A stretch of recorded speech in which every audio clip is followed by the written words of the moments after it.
Well, we're here in Hastings, UK. Tell me, this is Andy. Hi. And we'll go over the same thing we did in your video a little bit. Yeah, we just made a video on my camera, and so you've got nothing left to talk about. I actually do have something I want to talk about. We talked about this a little bit before, but this is an incredible historic town. That dates back about 1,000 years. Well, yeah, I mean, there was a settlement here before William the Conqueror arrived in 1066 and built a castle up there, and obviously had a little battle. It looked occasionally with Harold 7 miles up the road, but I mean, there's been a fishing fleet here, I believe, since Roman times. Right. So they reckon. And a lot of the buildings, a lot of the community around here, the buildings are hundreds and hundreds of years old. Definitely, yeah. And occupied. This is a popular and now sort of reinvigorated village, right? Well, we call it a town. Town, village. I don't know. There's no difference between what for me. I suppose it's split up into what some people say. It's sort of a collection of villages which make a town. Okay. Or even more than one town, for that matter. I don't try. I mean, there's the history here, as I said, back from the Roman times and right through the Normans, the Battle of Hastings, Tudor times. You've seen sort of Tudor style buildings, the old half timber buildings, which are authentic buildings from the 1600s and that sort of thing. And obviously more modern history as well, and we've got this fishing fleet behind us, which has been going for a number of years as well. So. And it's interesting that a lot of people, I mean, we were just talking about this as well, is that in LA you see recreations of this sort of a town, but it's all recreation. This is all authentic, and it's hard.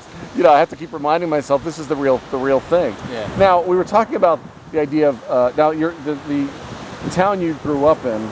Does it also have historical?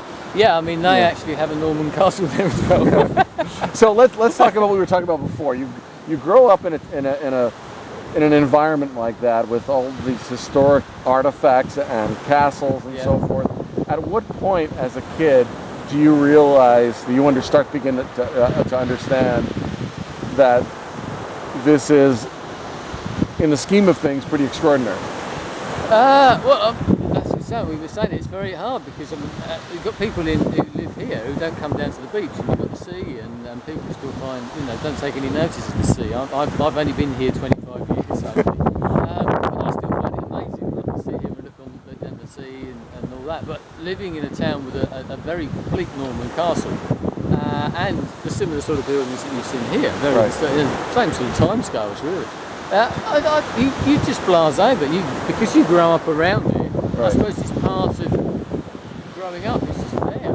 You expect it. It's probably only when you go to, well, as I have been, I've been lucky enough to go to America and meet you in Los Angeles and that sort of thing, and you see something there, and it does strike you that there is nothing old, and you hear about all the older buildings in inverted commas that are 150 years old get knocked down to make way for something new.